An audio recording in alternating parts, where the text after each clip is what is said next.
Alo pe to hiu, yo ta kwaku, ta pia to ta. La marie, hagamena blave ya ne mai.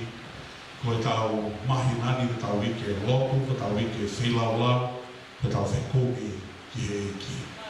Hallelujah. O ka kia mea whainga tāke o tua. Ko ki tau tolu pēni, tau mateu teu, ki tau kumi ki hono fofonga. Pea ku, I believe e hama e o tua o whaia mea makehi i ta ukoeni. Tau tau pe fito ki tau mahi mokui whawhai tui, pe he ki family.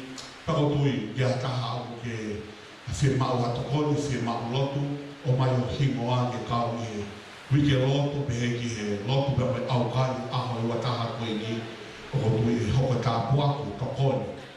Ta tau e pepe koe mahat whakai sin, o pe koe paloparema, o pe whihanga hangai pe amoia. Koe ia newhai na taa ki he eiki, o tau haku lotu ki he otua, koe ia o ne pure ki mea katoa pe, ua whakatara mea kohoko wai whetu vese no tawha.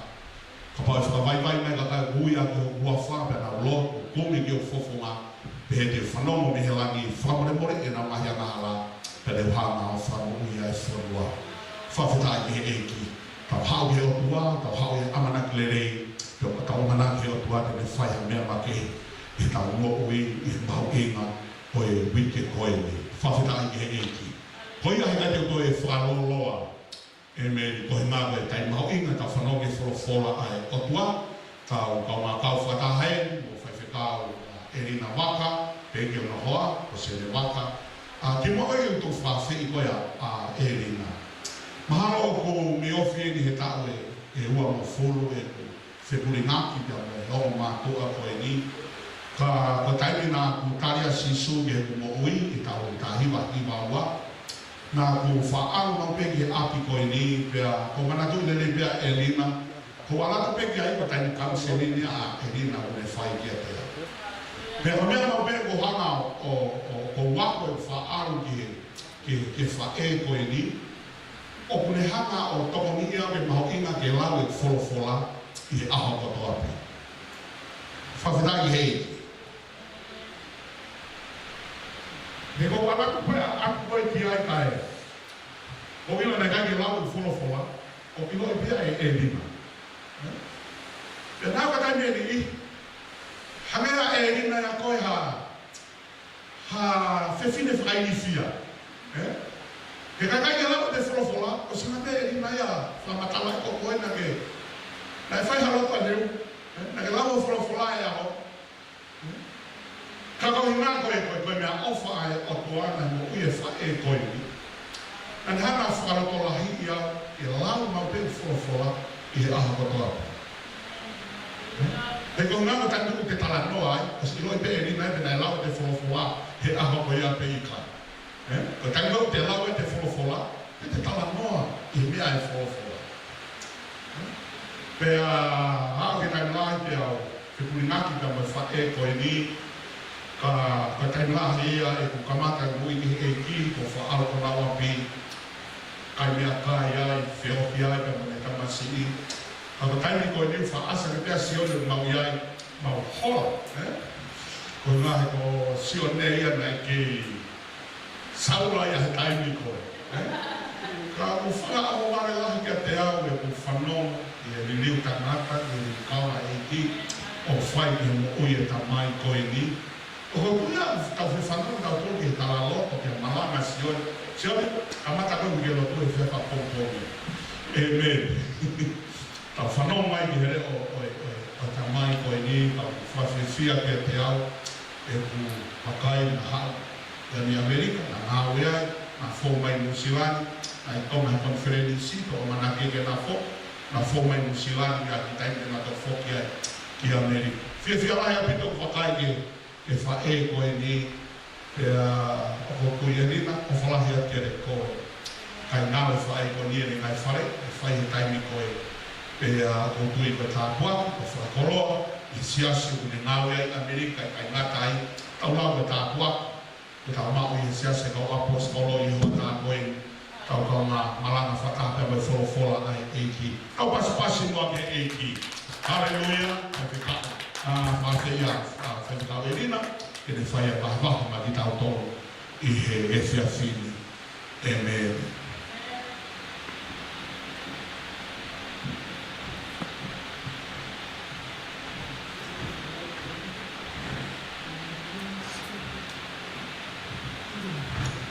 Praise the Lord. Amen. Praise the Lord. Amen. Amen. Can I go through? Hallelujah. Praise you, Father God. Spirit of the living God, mighty God. Not by might, not by power, but by the Spirit, saith the Lord. The might I get my feet, my little baby, was a tatar. He no regret the mamata ama hindi ko to. Pag iholafa, kuunga to. Doon hapay haki, ay kung kalama ko to for the community. But because of your servant, Father God, I pray for the fullness of your anointing upon your servant. Kay auna ay bahay-bahay ang tanwag de Korea, manamang uwi my God, and meet the needs of your people today, Father God, according to thine will. Long halilay di mawakasiya ahap ko en, pangmanat ka ay di mo oli at ikmauto. Malo pim nasyonal, kung nilay ko kampi, tahabi ang itakapot, iaaw ko, tahabi ang sisipais ko, alo, kakumal pa mo. Amen, amen, praise the Lord. Kung ay kihumpala, ay kihumpala, tatap ko tabi ko sa pakat minuan, at mo kifay nga maali, ofa ko en, at kung nabekpe, kung nga fay atak, kilawa kipasya ko, kay tawag te fito, at kung titimi kay akauluwaki, at takso ko. At kung mo kibawa, maybe as a spiritual mother to your pastor to pick him how to be. Praise the Lord. Kaya ko at ko hindi pa lang ang pito. Kaya kau na kipag-ikaw ko na kutsesiba kaya kau na kipag-ikaw ko tapi nga kain nga kamay. I miss my church. Pahalo ko lang fulo at haini ko mama ko hindi siya si. Kaya kaya ko kunywa ko ilinabaka. Kaya kukuha ko siya libaka. Kaya ako ikaw nga kipag-ikaw pinukuha.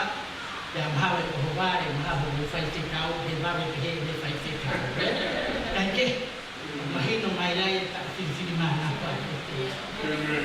Kaya kuha ko kung kabon kipag-ikaw kaya makatay namin. Kaya lo ako the professional singer, tongue singer. Kaya kuha ko kung kabon kipag-ikaw kaya ako'y mata change ko hindi kumayayin. Pinayama pete, iyay, ay pagkitaan ko, kung kalang may ako ang gusto niya kitawakan. Dahil bilawi kay ito iyaw, ito iya haraw ko kuha, ko'y mooni, ko'y manakafa-kafa niya. Ay ito kung wala yung siya ni, no manmakag mo, iyak ko ito pena, na ngawe sa tukinuah yun, o ate, kuli anak, kanani pihe ko'y manakafa-kafa piya yung afami. Ko'y makwe malto, kata-kata siya yung mamuya, kako'y wate, ko'y wate. Kaniyong ngoya through him, nakahalik yung pamawit to be where I am today. Praise the Lord. Ay ako tayo niya na nagpilo ang niya ko'y ko'y ni, ako ko'y fanaw, tayo niya ko ito nga say-say tiyat ito. Ako na mo ni onaya was hanggang law kaya hamanak kaya ko mo ni maalo pero for kaya I just want to be by said Lord and you tell about 19 years of marriage and ito kiko ko pa na pa kaya ulo ba tayo ko pataw pit I can and now with the I cut off the world I cut off the all the part of everything. Pagkaliria at yung may kapang tinghinga tingin look right it right away it falala pa at they were never I think like that like 10 around saying oh my goodness is 1.5 months it happens and it came. One of the only for him for the quality tang e kapau dia kai lot ko dia mahal. But still, nani o me mo mahal. Through Yamana and you might rock with a lot of media, and you might have the some of the say, how can you only show me yourself? And I promise you, I'll save you until the end of my life. That if you look at it, and I think it was not what I hear my Psalm 37. 2.5 hours I've been reciting the word, 1 hour. Only the night the love I had, the love I have. 2, maybe 3 hours. I sit up all loud. He loved the Guardian, and I know the Spirit was upon me. Fullness of His power was there. Loud, His still up here, His family. Name it all. Wow, there's the loud, what the family, name it all. Utapu, the loud. Tahap ke Hispano, kaya name makhluk kebetulan, and this way said, "Kosolo angan ay papahay betul." Through that, we are high anytime. Praise the Lord. Okay, kita lalu terunung ke ia atau berapa ini tu. Traffic mai kai kita kau and we'll be here tomorrow. Yang kalau kita ngawe ko tang mute kaya kata kita tu kita tahu sudah. Kaya lain au Peter, yang sekarang semai tak pun jadi. Kata semua bahwa kalau nuk makpil confirmation yang mana. Dan kita hanya amanah kemau dia berbicara. Kata febetan apa right there I felt in my spirit I want to come. Tapi fake apa niga orang ai niga belok ya paham. Dan ai memang this is your will. Kita mah buat apa yang fake collection. Kau kan lebih take confirm dia. Kau mau kan terima. Dan siapa yang firma ini? Ya, straight away mahal. Kalau kita kosmetik nak rumah, behemai kita tak. Temo kafe tu kau tak fokus. This is the confirmation. Praise the Lord. I always teach and I always pass it on to my fellow people. Is in Tennessee. Kapag buat prophecy kakoy, pero kami ang iyong katawan kakoy. Never ever say yes to that until there's a confirmation. Which from someone and try to get low, the word of God. Praise the Lord. Kung nahi ka ikay, itaw manere mo iya pehe fere ay may ako'y prophecy. Praise the Lord. Kaya media mahal ito kakafe, kono confirm ko iya, yung ilo leba at mahal ka na mahigin iya. Praise the Lord. Sa ikaw, we have unity. Maalohi offer ka iya sa kapoto-poto. How many minutes do you want me to preach? Sometimes kita kalau pergi tak dalam hari, tapi kalau mai pergi mahal mari menawasi, apa malu pun obat kahir apa betul. Praise the Lord. Kayak lo tu meru, tilalau kau ni ofa mai buat terlihat. I know that time mau ini, time saya nata Peter. Iha pulpiti ke pasya to inga ke omi hakikau ihataha ke not the pastor of the church. Kadeo kaya naklau ko pagtanya what is the message?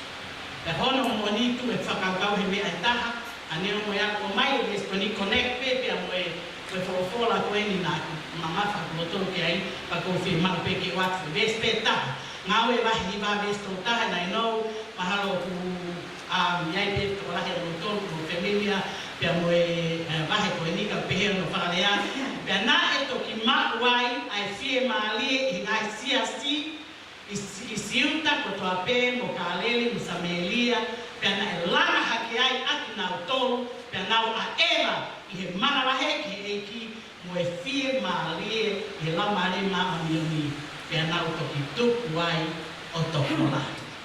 Praise the Lord. Yai ai me la wa hene fe ma pe ki pa ya ki la vesti ka kai te fu hau inga ko ka inga maka tuunga ko maka tuunga he kai toe whaale eia pia koe tase o ka bifo ia ni ko maka tuunga ka pau e tonu ka pau e mooni kai toe whaale eia pia koe tase o ka ia ni koruna kai te uhinga weni koruna koe mi o tua e hauia me he kau maamasa. Praise the Lord. Koe nalo ko kuatu pes ai bahe ko ini ko mea ko toa Palestina ko toa ko bahe tika watu sawa. Praise the Lord. Ai na lili wai ai a restaurant ki he ua ai ta mai na tupu kamata e tupu lake ma o ko asau he ngawe. Praise the Lord. Ai ba kai tinga tai mahino pega te tau ko sawa hi sa skola. Pe ko to ta na poto. To ta hai na o si tupu pe ia ne. Na o frasiu ko to ta pe na o si mako o si ilo la ki propola. Ilo la ki ngai tu frasiu to ta te.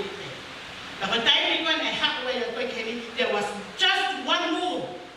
Ke ha ki ai ki fakakato. Ai na we o to ha ne mo we touched by the Holy Spirit. Praise the Lord. Uhinga ni pulau ki ai. E mahina ka tik tau tolu ko faya ko le ta ha ko la mari ma ani ani. Amen. E leo mai ke ko en ko sai na fu yako. Ta hono mo ni ko na fu to hi fon watu. Ka ka pau he kai fa fo o e ta mo wi he aha ko to pe pai ka Holy Spirit. E ta kau pe ta to he ba ma. E ta kau to he pai au pe ta umala ha au pe ki amala. Ia tona e konu Amerika e Australia ko te to mai pe foi maranga ko e te fana ala moia. But the message was not for that church. It was for the time that you prepared. Praise the Lord. That we au ngai ai me ko nawe ala mare manani pe mo fo fo la. Praise the Lord. Ko e uhi e ko tai ko pandia i la mare ka bese ta ko lea ua but the Holy Spirit and the Father God is there. Mafaya ngia ha te fana ia foi malanga na elea pea ke kakai ni apo. Praise the Lord. Kana mea fi ma wai o mai ko eni faya ko le I lo la ke to ka te ni fa siu ai toi pe. E ala si la mare ma nyonyo o to. Praise the Lord. Ko wai e si wa toru ke to noa I fia e kakai siu he ha ke aki mai wa fa e ko si sukala.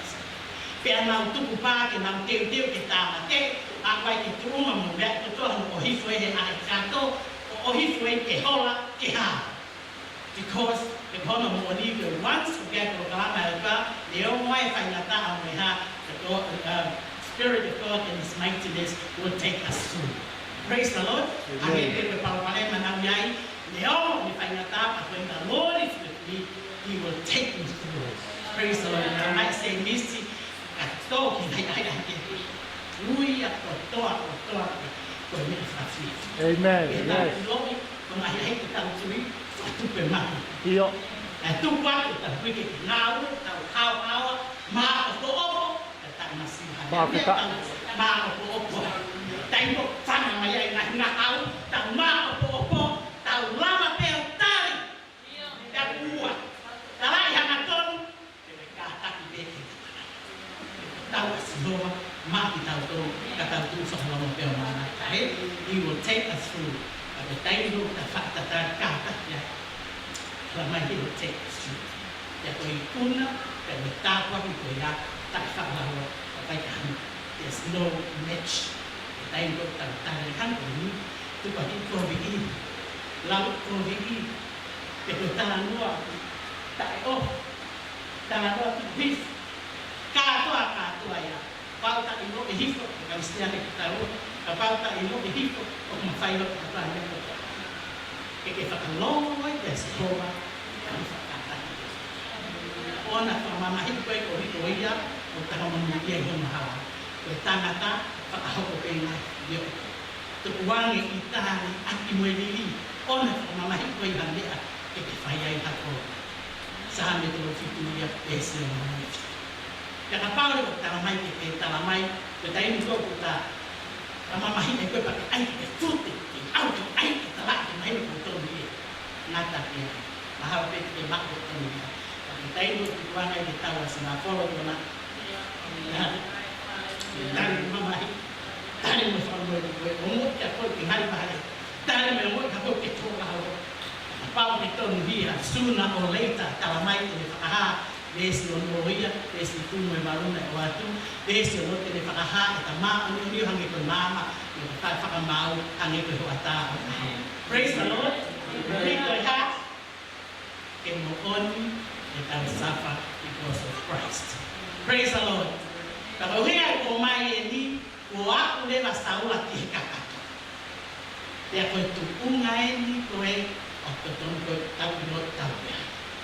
Tapos makon mo ui, tapos know how to feed ourselves at the fola. Tapos know in nga ko lotu mo au kai ki au na lamare ko ito itua kai lotu ina mare mo oni. Tapos ya usia baptize lamare ma ani os tomi ke ta ma le vai foundation de mo ui tapos makatu. Praise the Lord. Ya os ka petita pere ba. Ko ui Cristiane ko tomi ke tu plekin. Ko mo ui Cristiane ko tomi ke ma lo ke fire. Kabhame fito api. Hame tam ke fito api ai lo tonga ka vane ha ele mai otra. Hame tam ke ngau e ai he ngau e ai otra lo tonga ko ya we know God is coming soon. That Oscar ko ya tam hila ki we ko tam fa ni are they all ready to inherit the kingdom of God around. Guys, ito hindi ko lutong alam at I mean heaven is so real. Kaya ko maybe by the doctor yat ito. Kung habi ito ko taha mo no may katiya pa mama. Nana was wondering why. Amen ay umay na ito. Kakulaw haki ko tawtong nga ako. Kita pa yung pinatotoo niya. Asyay na itong alfuno ngayon mo sisu. Na itong transform niya ang mo sisu. O ay kifasay. Kapag kita fahinga. Miyo itawtong itawtan. But right there, if you want me to read this only a lot of time, as Isaiah I always loved it from day one. What happened about it, a lot of the about of what it took. Sometimes the willpower of the it's us to get our force. Why do we need feel? I think it's a lot of the praise the Lord. Okay. Kaya lot of the idea love people na lahi ka pagkamihan na ako. Ito hindi pagsikaw at niya yang may mga kanitong o kung ito ka nga kaya makatuunga. Kung makatuunga, kaya ito faali niya. Hallelujah. Na pag-firm ito makatuunga. Yes. Kaya kingatay, hokwa ko makatuunga ko yun.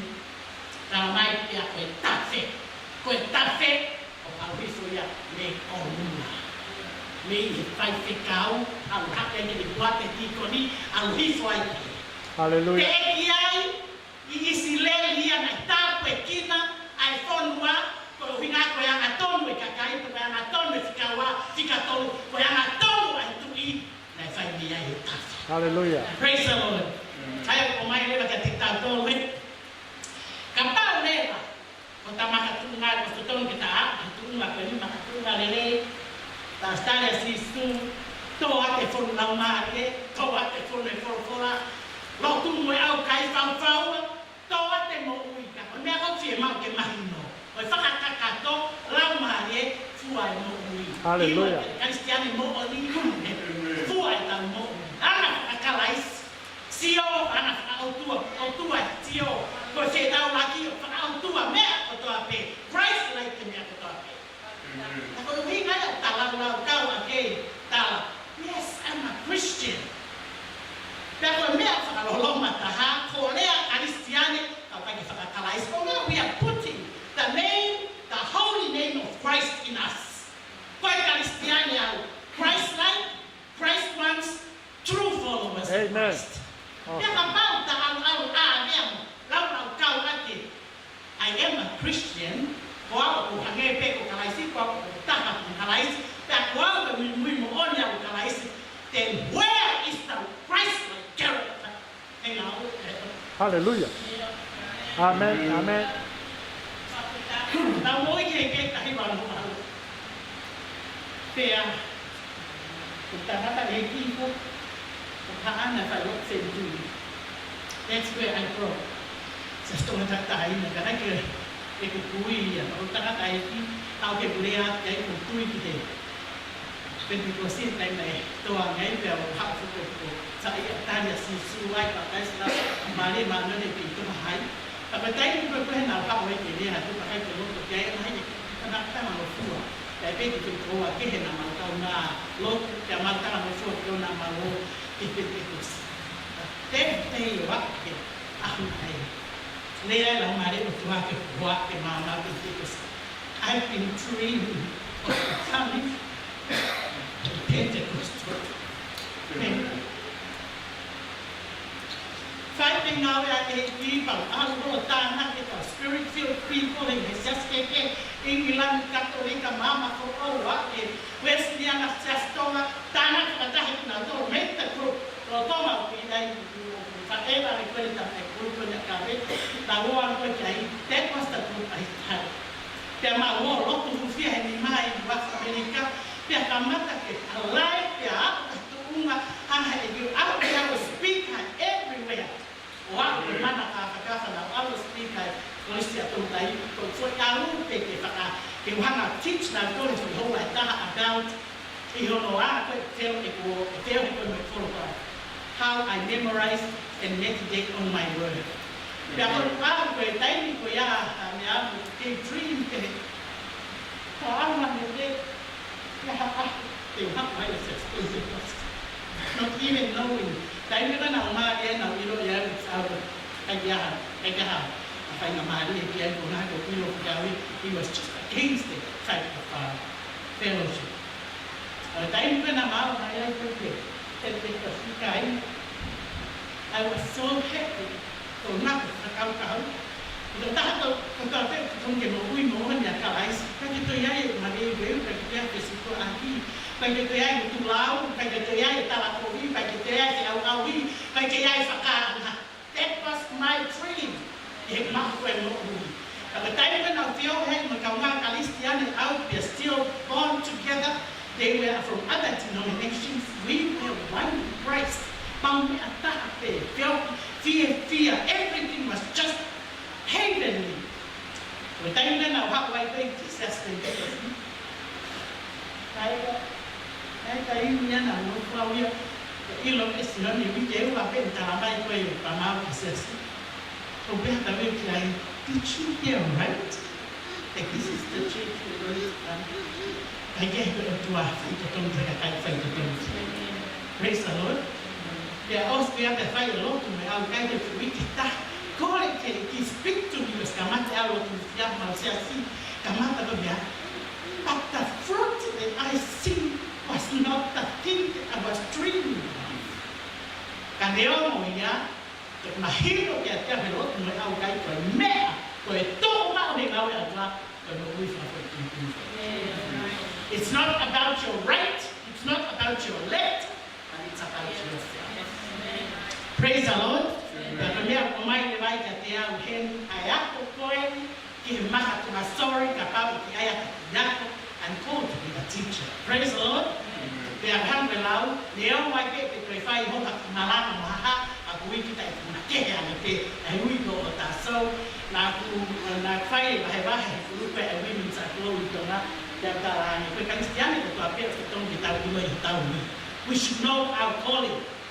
O hapel o tu o hapel patas ramai man know your calling e ko me ai e si ai tam ba e tau se pagi pagi me ke tau no e ko tau praise know our calling what it now what it calling ko ya anti mo le ta ha e ko tau ke glam ke anai sa ta ba e ko tau si ho ba ke tau to sa tau tau ma niแต่พระเจ้าเคยมาเขาเจ้ามีมาโดนเอาแต่เด็กต้องเด็กเจ้าโตสามทาบังเอสวันว่าเป็นวิธีเปียเอสวันบางใครแก่เขาก็มีสามตาหิบะเคยมาตุอุมาสามเมนเตวิแต่เป็นสามเมนอินฟราฟิตังเขียวว่าคนฟังเฮาส์ยังเป็นมาสิลีว่าแค่สามแต่เพื่อนเรียกว่าเตวิตายนะถ้าเตวิตา ni hanga whakalang raki ki he tono, ni hanga whakalang nani, whakaha e he ngahi langi, a ngā nau o Sihowa. Whakaha e ata, a ngā ue ahono ni ma awi whaimele, hanga testify greatness of God. Ai koe a koe whia mau ki maha winga ka tau tonu, a mea koe koe whakahiki ki o tua. Even when we are alone, ki maha koe ka tau whakahiki ki o tua. But the awi whakevesi tu, pan hanga le pamaya e mea ki maha winga. Koe whono a Sihowa, hao hawa, li liwe lau maari. Whakailo a Sihowa, tuku mau, me hanga whakapoto i ho tau mai. Koe nai tutuni a Sihowa o kuto tonu, o me hanga whakawhiewhia i ho tau o tonu. Nā he kau a Sihowa o maa o ni oni, me whakamama o tau mata. Whakatunga iangi koe mea ine e karistianeo ki mape makatu ai le moku. Te mau ia ke liliu e tau to onga moku i taimi kotoa pe.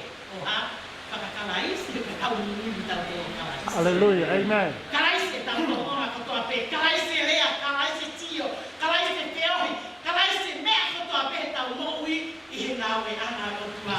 Ne ne he pita, e kai ki ngata pehe, te teo e nai fo e whibe mo nai, whaka o fo ofa e bani o tau mata mea kotoa, ka koe uhi ngā. Koe taimi pe koe, whaka o fo ofa e alo toa. Amen. Tau kau ngā whono ngā, i kai ki tau tala tau tau whono. Ka Hallelujah. koe uhi ngā ia aka whakakalaisi, e koe mea e o ni hana koe kina takai, ke nau lili. Praise the Lord. Ka ka paura o pehe, ta kutone ma ke asia tau tolu mea koe ia e whaa. Ka koe hana tene a whai a hipa, whono, whakailo, tutuuni, pia moe whikau, moe wholofola, ka anointed scriptures of God. Mana mo ui. Tā mai koe whokia te tohini, ai le tohi tāpū, koe ha, o whakamānawa e ho kua au, hea kunaki ma lok whakatautonu, whakapoto ki he mā oni oni. Mai ka whakapoto i te amahala, whakapoto ka koe moau. Ko hiki hao hao e tangata e ho kua, ka kata me te teo i te tautonu. Amen. Yes. E toki ka kato, ka toki whai e tangawe au o wha, ka pau ka mape mā lohi koe ia. Hallelujah. Ka mape ki kai te whai very scary. Oi ai, ni tok whakamangai ho ki mutu, pea ha. Pea o kai e takai ngā tohi, o whao ki hono roto whatu. Kone whao koe ki roto whatu, ka kanu hai, hana ia keina, au hari e mea koto Yes. o kuto e te tatusia. Awesome. The word of God has the power in everything. Wow. Moi loa e mea koe ia. A pare ka ki tau tokana ki tau hoko koe pente kosi malo pe i he lotu, pea moe au kai mahalo pe, pea moe whanau warie, ka koe kie mo ui. Koe tolo tola e. Amen. Amen. Amen. Praise the Lord. Koe Yes. mea te me lawa ato ni e tatu. Koe tengo kakan mai, i tau kia kala puhai mea whaisika.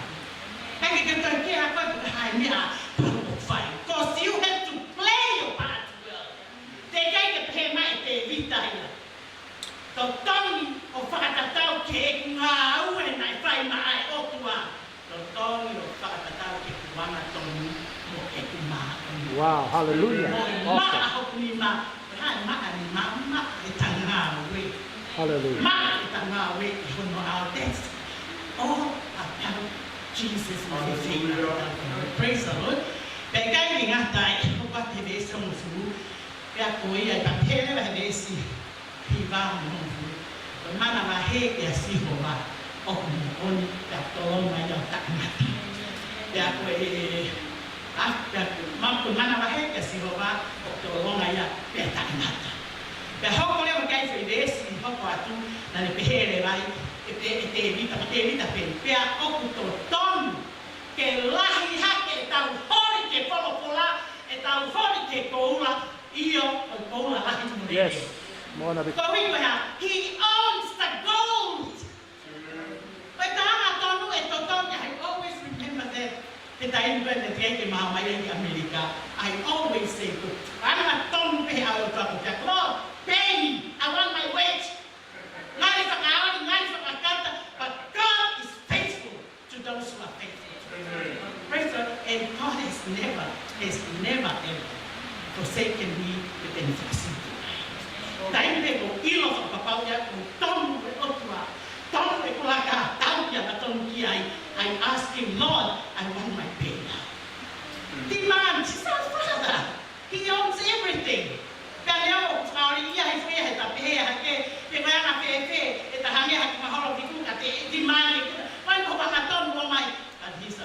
Hallelujah. Amen. Praise the Lord. Praise Kung God. nakapag na nagbihe may mukha ang yun, bumaan, then we strive for that.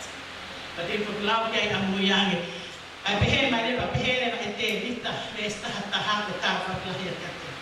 Kaya kung balo, iyay, ahok, amay, kaya itaw, iyay, kapro, o kung lahat ko ng katong. Kaya, Prophesy. hana hekro, fulang balo, kaya kung may katawtong, there is no one that has the right to point at someone. O katawad din, mahalaw, tangkite, we have no right to point at anyone. Tungkol kaya kapag kapihe ko ng bimaang ang kaya kapas. May ako liya ang masiyasi, pagtihan. Offer people now, thank you for lava in there, I think I will make idea, thank you lava, of course, always pop up at if you are down attack. So, call out and you go kahina, offer me fine. That will go fine. Kapag dia hako ya fighting out to one ke ko fighting out ti la ya ko tua ko ne pania. No one has a right in a ake pania ta ta mai flya ko to e pa be wa agi funky atau dia tuan pani na ene pani tak mai ko ho fa na u fa na. Please leave the anointed people of God alone. We have no right. Pag isya ko ini ko ini biya na mo tula happy ko fay totong be sira fa tataw ko nato. Hallelujah. Amen. Praise the Lord. Wonderful. Oh, ketika ko mahuingan ay look ikaw for and live according to it. Ito ikon ko I'm going to look at allow healing is so real. Kasi kung matong na kaya iwan ko many tong si makiwatu kita maman. This is the three main things that will make heaven. Ulwagi, purity of heart. It's one of my favorite topic. I love to maahe. Sabi ang mga besta baru kapal tito kana ke COVID yung proto kay paano mo okwa kiatia. Kaya pa ba kay paano mo okwa fa ofay ka talong buha. Kapal ya ko pag tito kana ke COVID yung proto. Praise the Lord. Pag om ka tikta to men kaya minta ka ko wala kia tamayo eki kaya tao ikiai okulahi tono totomi. Abi hele ba te besta hawa. O hai tene faa ilo e tau Yata tene ilo tau vai mo. Yata tene ilo mai e tau tango tau vai ai hinga hawe a eki. No wa. Hai tene faa ilo mai e kuinga e ko tu to pe ko vai ko tai la e fola. Kani to e hele vai te vita pa ko firmau. Ma ia ko tau loto. O tuai sama au yang hala fufu. Tak official inayang halapai ia ilo ke wati lau toi nekya atau imu matu mataki oya tentoki mak wai ta wati nasi hobamu mak oni nei otua ekuno. Praise the Lord. That's the righteousness of Hana Oklahoma. Kaya si mak wai kita ilo kita wa si mak kita ilo kita dia ekuling hirma forma. Aku kata kita never to point at his left, never to point at his right. Yes, hallelujah. Praise the Lord. Tu point dia ko ni mo ingaya point kita paghahanap fu eki. Kaya mahalap fu fo ni apa ke ilo mai ka kai kita. Kon na ko loto ko vi mahalap ko vi ni ko mo hanap fu. Ang halap fai ilo pe ure uri ka pepe kita. Sai pepe ka pepe lalahi ka sai pepe ya ukai. Totoo pe ya uri mo ya ko vi ka ya me. Lo ilahi ka ka me lo ilahi lo to ape. Tama mai tau iyo tau kai. Prophesy. Me ta fa ya ke dia ko nga ko ya ko en ke makatu ungan mo. Dai tai ilahi tama mah lo to fa no kai na lo para pente così o fai me ako Hua aki ko no. Makai kai ko ma fai o tien ma ya ke o te tau to fai hua. Tien ma ta mai man tu one of my mentors and pay my Gaddafi in American ta mai. Kahit ako whakakata kia tarangi, mau kau fellow women with kona, tangi oh Judy, rin ang whakakata ia. Kakata was really been with Judy for a long, long time. Tangi Judy, Christians need to laugh. Kung nga medicine, eh? But a clean laugh and a clean joke. Kaya hua o maa, whakakata o maa, maa o yun hiawe o tua. Praise the Lord. O whia ya kita matatap, kita tatap ya tau tau, me whahinga tua, o kai tua ya whahinga o whomlau mahi maa. Praise the Lord. Hallelujah. Kaya hana pe wak tang mo, iko mea kuito whakahawa, mo ui. O kai kita whia mau e kita kakata ake noi, whakakata ake hua, o kai ke mo oni. O whia mau ke tau iloi koe otua, tau pio he tau pio. Hallelujah. Yes. Praise the Lord. Sometimes tau whakai pe, mai pe tau kaunga kata pe pa tau pe, tau whakai ko te iloi pai ke moni ka pe mai, he pa e rina pa whakai, no ia kapi kai, that's not true. Kai te toi whia mau ia, ka papa ke lava ko pe atu, no it's not true, then just close your mouth. Kapag hinga whia mau ia, okay, ko i senis kai rapide si mano ke wa tu pe no whakai a. Kapag o pe hea te kotah koe lotu, kai lava ia makule i honi te relo, kaka i ho loto ona, ta e au mai lotu ai tangata koe. Lotu maa o honi, mo tai ha o mere au e tuaku eni, ahe ke kau tamai mate, mo i kau whetine ko mati ho nau ngahi mari, ihe na ingo na whima, ihe nau mama. A ostia ki fui Jesu kai, ia ke tau whaka eni maman, ke tau tahanini. Christians, dia mau kita mengulis kata ini maman kita tak hendak. Kau hidup sios kita tahu katai kemahino ada orang pasca tu memalat tapi bersuah berasal kita lama ini tahu. Praise the Lord. Oh kemarin, kau siapa sami wafah, kau besi pe tol mahal pe mana no, Tayo ko tama way tapak niya si Jehovah. Hallelujah. Tama ang ni otua ko ito ene mo uyo may katiktan to. Kamay ni ba kamata leva kita ma o para tulungan. E ko kakan no fo. Praise the Lord. Ko tayo mo kakan ay fo. We pe kita to uya kita fight to ton kita loku kita au kai sa matwa. Ko fanon ke uki ko ni hawata. Ako lea ma pe kita i whai ai huki au kai. Tia mau ki te whakapatau e koe, koe uhinga au kai, koe rapi lawa. Hallelujah. He ka tonu pe mo uio ma aloto, ma a whakaukau, whai mo fua, a whi lau lau i ngatu koe.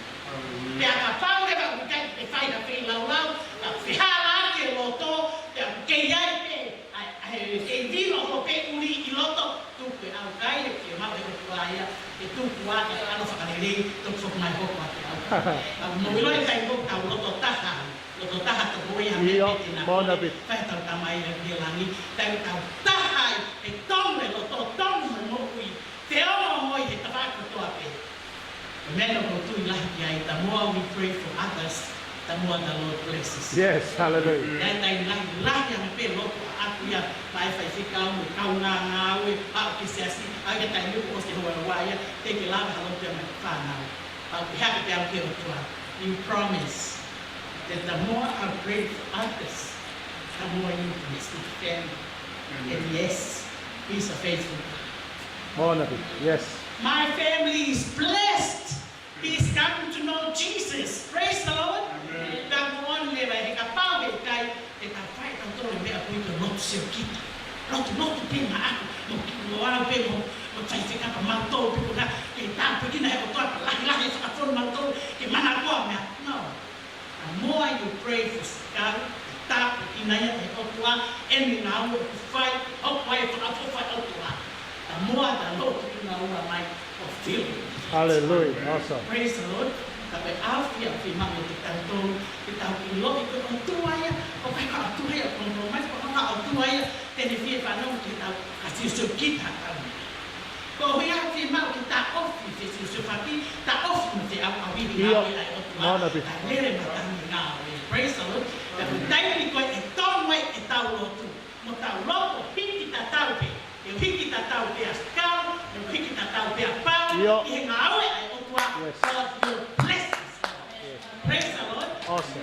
mai ka te tau tō he. Ta mao koe makatunga koe ia. Ka kāme whorofora. Whai to tōne tau mukui lotu. Hallelujah. Whai to tōnu i he tau aukai. Yeah. Ya hau atu whai to tōnu ma tuka filling with the Holy Spirit. It's every day. Yeah. Every time you make a pēia, ke to kai atu e no. Te ako e filling of the Holy Spirit. Te ako e ka kāme whorofora. O te pēia me mea kui koe purity of the heart. Oh, hallelujah. Amen. E kai ke no whorofora. Kei mea te kone whaaha koe whaka ke tau e ni. Ya aku, kami Pak ini basic lagi as yang how to reach your way. Kalau tokana ya, apa orang apa kami apa ya kalau tu apa itu dia dalam mai afir laumari istiwa efektif kokuma. In order to read and study your word, the mak main mak alato, kau laumari tahu. Praise the Lord.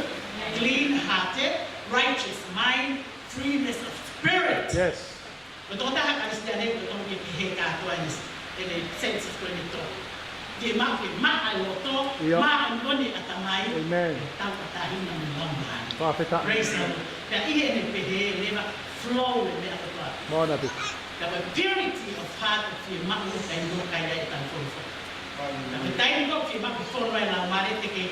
Venga che sono mo mi la marica che mi ha fatto please don't ever try never see my out of ma and we a tonton che ma che le lego e non sta qua papà che se le lei mai as long as your heart is right and clean when you are right with God you will be right with everyone. Yes, hallelujah. Praise the Lord. Praise God. E ne pereva tala mai leva vita e te vita o hai e anu haku te no uma sio.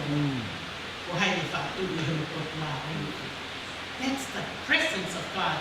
Whanonu he huna. Whanonu o me ake whātu. Te mau i tau ongo. To feel a presence of God te nai uko tau o mai whainga aue. Even in the worship, even in the praise, even in the teaching and preaching, te mau i raki o moki e koe ai mo moki whaafofa lau mai. Hallelujah.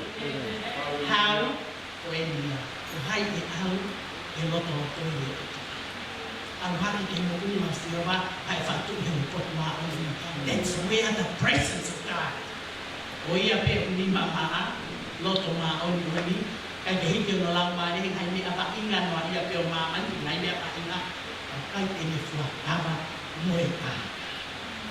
Hallelujah. Praise the Lord. And my way, that what you see about.